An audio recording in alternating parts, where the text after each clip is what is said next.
Good morning, students. I am Namita Said back with the chapter The 100 Dresses Part 2, that is chapter number 6, which is written by Eleanor Estes. And in the chapter number 5, that is the 100 Dresses Part 1, we had studied about the main characters, Wanda Pentronsky, who was very poor girl, and she belonged to Morgan Heights. Okay, then we came to know about Peggy and Maddie, who actually used to tease or tingled Wanda Pentronsky every day, and they used to ask her about the dresses, the 100 dresses, which are all lined up in a single closet. And actually, they wanted to tell Wanda Pentronsky the truth. Okay, then what happened? The competition placed, and Miss Masson, who was their teacher, she announced the result of the competition, and Wanda Pentronsky, who designed hundreds of dresses, beautiful dresses, lavish dresses with a very vibrant colors, she won the prize. First, she was the first winner of that competition, and uh, but actually he was absent for a few days. She was not coming to school, and that was actually a worried thing for Miss Masson and for the students of room number 13. Okay, now actually what happened next? Will Wanda come to school, or they will continue to tease her, or they would change the behave? Let's see what happens next in this chapter. While the class was circling the room, the monitor from the principal office brought Miss Masson a note. Okay, so अब जो class के जो बच्चे हैं वो क्या कर रहे हैं कि जो एग्जीबिशन लगी हुई है, जितने भी बहुत सुंदर सुंदर जो डिज़ाइंस लगे हुए हैं, उनकी एग्जीबिशन जो लगी हुई है, तो बच्चे क्या कर रहे हैं, सर्कल यानी गोल गोल घूम के वो उस एग्जीबिशन को देख रहे हैं। तभी एक बच्चा जो है प्रिंसिपल ऑफिस से एक नोट लेकर आता है मिस मैसन के लिए। Miss Masson read it several times and studied it thoughtfully for a while. Miss Masson उसे कई बार पढ़ती हैं और बहुत ध्यान से उसे देखती हैं।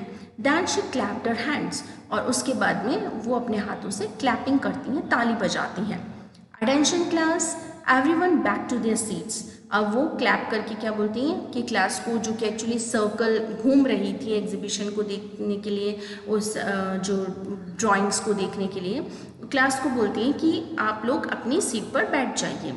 When the shuffling of feet had stopped and the room was still and quiet, फिर क्या होता है, जो शफलिंग मतलब क्या होता है, पैरों को रगड़ के चलना, जो हम चलते हैं ना, फीट की आवाज़ आती है, रगड़ के चलते हैं। तो जब वो वॉइस बिल्कुल ख़त्म हो गई, सब बच्चे अपनी सीट पर बैठ गए, बिल्कुल साइलेंस हो चुका था।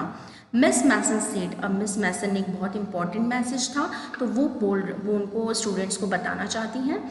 आई have a letter from Wanda's father that I want to read to you.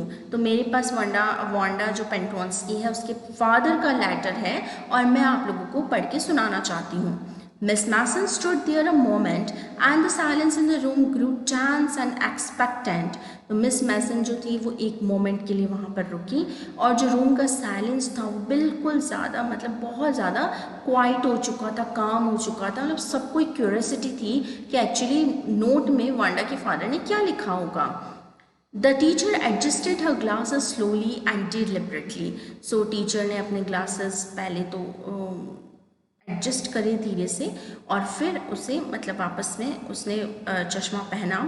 Her manner indicated that what was coming this letter from Wanda's father was a matter of a great importance. अब सबको ये लग रहा था कि ma'am मतलब बड़ी serious हो रही हैं, और काफ़ी मतलब ऐसा लग रहा है कि काफ़ी बहुत इम्पॉर्टेंट नोट आया है वांडास के फादर की तरफ से।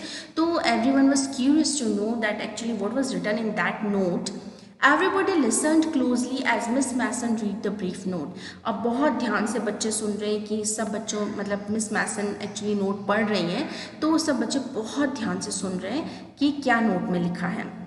Dear teacher, my Wanda will not come to school anymore. तो वांडा के फादर ने लिखा कि मेरी जो बेटी है वांडा पेंट्रोन्स्की अब आपके स्कूल में और कभी नहीं आएंगी, मतलब she will not continue the school. Jack also, Jack कौन है यहाँ पर, वांडा का भाई है, तो जैक भी स्कूल नहीं आएगा। Now we move away to big city, और हम एक अच्छी बड़ी सिटी में जा रहे हैं, मूव ऑन हो रहे हैं, यानी हम किसी बिग बिग सिटी में मूव कर रहे हैं। No more holler Polack, no more ask why funny name, अब कोई उसे मतलब है ना, जो उसका जो, because she was a Polish girl, ठीक है, तो अब उसे कोई पॉलक नाम से नहीं चिढ़ाएगा, कोई उसका जो बड़ा सा लंबा सा नाम है वांडा पेंट्रोंस्की, उसका मजाक नहीं उड़ाएगा। Plenty of funny names in the big city, क्योंकि बड़ी सिटी में तो इतने बहुत सारे ऐसे बड़े बड़े नाम होते हैं और उन पर कोई ध्यान नहीं देता। तो इसका मतलब क्या था, वो बच्चे बहुत ज़्यादा दोनों डिप्रेस हो चुके थे कि उनके साथ जो स्कूल में जो बिहेव होता था, उनके नाम को लेकर चिढ़ाया जाता था, तो वो दोनों ही बच्चे बहुत ज़्यादा, वांडा और उसका भाई जो है वो बहुत ज़्यादा डिप्रेशन में थे, और इसी वजह से उनके जो फादर है, he was actually the family was moving to a big city. Yours truly, Jan Pentronsky. So उसके फादर का नाम क्या है, Jain पेंट्रोंस्की। A deep silence met the reading of this letter. Miss Mason took off her glasses. अब बिल्कुल ये जैसे ही उन्होंने लेटर पढ़ा, क्लास में बिल्कुल साइलेंस हो गया, ठीक है, और मिस मैसन ने अपना चश्मा उतारा, ब्लू ऑन दैम यानी उस पर फूंक मारी, and wiped them on her soft white handkerchief. So handkerchief जो रुमाल होता है उससे उन्होंने अपना चश्मा फूंक मार के साफ किया। Then she put them on again, और फिर से वापस अपना चश्मा पहना, and looked at the class, और फिर क्लास की तरफ देखा। When she spoke her voice were very low, और जब वो बोलने लगी तो उनकी आवाज़ बहुत धीमी थी, हो सकता है कि वो बहुत ज़्यादा इमोशनल हो गई थी। A deep silence, I'm sure that none of the boys and girls in the room 13 would purposely and deliberately hurt anyone's feelings. तो उन्होंने बोला कि मुझे आशा है कि कोई भी लड़का या लड़की रूम नंबर 13 में किसी ने जानबूझकर या अनजाने में, ओके, किसी की भी फीलिंग को हर्ट नहीं किया होगा, because his or her name happened to be a long unfamiliar one. तो क्योंकि किसी बच्चे का नाम बहुत ज़्यादा अनफेमिलियर होता है, मतलब सुना नहीं होता है या बहुत लंबा होता है, तो इस चीज़ को लेकर क्या आप उनका मजाक उड़ाएंगे? तो मुझे ऐसी आशा है कि आप लोगों ने ऐसा नहीं किया होगा। I prefer to think that what was said in thoughtlessness, और मैं ये सोचती हूँ कि आपने अगर ऐसा कोई काम किया भी है, उसे चिढ़ाया भी है किसी ने, तो वो शायद आपकी बिल्कुल नादानी थी, आपने सोच समझ के ऐसा काम नहीं किया, आपके ऐसे कोई इंटेंशन नहीं थे कि वांडा को सच में बहुत चिढ़ाना है, आपने सिर्फ एक नादानी की वजह से वो काम किया। I know that all of you feel the way I do, और मुझे लगता है कि आप सब भी यही फील करते हैं जैसा मैं फील करती हूँ, that this is very unfortunate thing to have happened, unfortunate and sad both, and I want you all to think about it.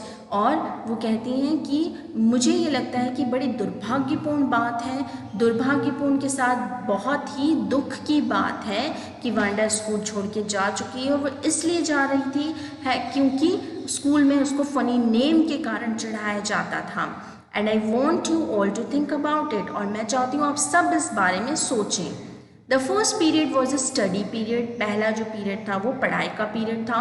Maddie try to prepare her lessons, और मैडी क्या कर रही है, अपने लेसन प्रिपेयर कर रही है, but she could not put her mind on a work, लेकिन उसका दिमाग पढ़ाई में नहीं लग रहा है। She had a very sick feeling in the bottom of a stomach. Obviously क्या होता है कि कई बार हम कुछ सैड न्यूज़ सुन लेते हैं, या कोई ऐसी न्यूज़ आने में, जैसे आपका एग्ज़ाम का रिजल्ट आने वाला है, बोर्ड एग्जाम्स का, तो क्या होने लग जाता है, आपके स्टमक के अंदर बटरफ्लाइज होने लग जाती हैं, कुछ कुछ होने लग जाता है, टिकलिंग सी होने लग जाती है ना, गुदगुदी सी।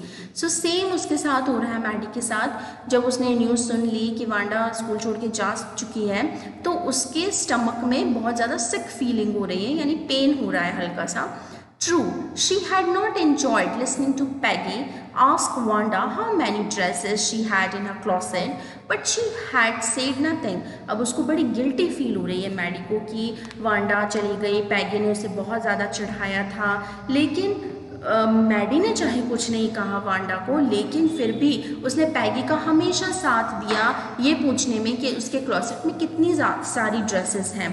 तो वांडा को जब बुरा लगता, पैगी जब उसको चिढ़ाती, तो मैडी उसका साथ तो देती थी ना, चाहे मैगी उसको चिढ़ाती नहीं थी, लेकिन वो पैगी के साथ खड़ी भी होती थी और पैगी को टोकती भी नहीं थी, है ना। वो चाहे चिढ़ाती रहे, लेकिन मैडी ने कभी कोई एक्शन नहीं लिया। और क्यों नहीं लिया? क्योंकि वो खुद भी एक गरीब लड़की थी और वो सोचती थी कि अगर वो पैगी को कुछ बोल देगी, टोक देगी, तो हो सकता है अगला जो निशाना हो वो पैगी का, वो कौन हो सकती थी? मैडी हो सकती थी, यानी कि वो मैडी को चिढ़ाना स्टार्ट कर सकती थी, ठीक है। इसलिए जो मैडी थी वो काफ़ी चुप रहना चाहती थी और उसने कभी भी पैगी को नहीं रोका वांडा को चिढ़ाने से। She had stood by silently and that was just as bad as what Peggy had done. तो वो चुपचाप खड़ी रहती थी, तो ऑब्वियसली उसने किसी भी बुराई में साथ दिया, तो ऑब्वियसली उसने बुरा तो किया ही है। तो जितना बुरा पैगी ने किया उतना बुरा मैडी ने भी किया है उसके साथ, क्योंकि उसने उसको कभी नहीं रोका।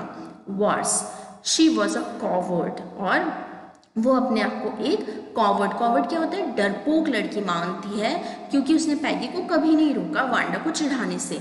At least Peggy hadn't considered they were being mean, but Maddie had thought they were doing wrong.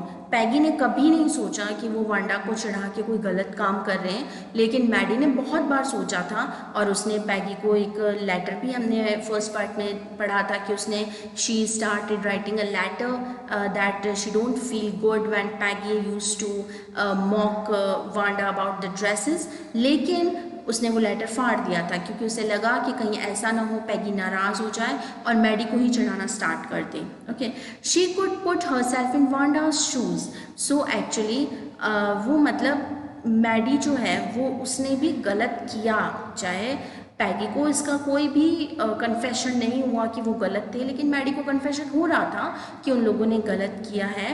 And she could put herself in वांडा's shoes, यानी वांडा's shoes मतलब यानी कि वो अपने आप को वांडा की जगह रखकर समझ सकती थी कि उससे कैसा फील होता होगा, मतलब अपनी वांडा की जगह खुद को रखकर वो ये फील करती थी कि पैगी जब चिढ़ाती तो कितना बुरा लगता होगा।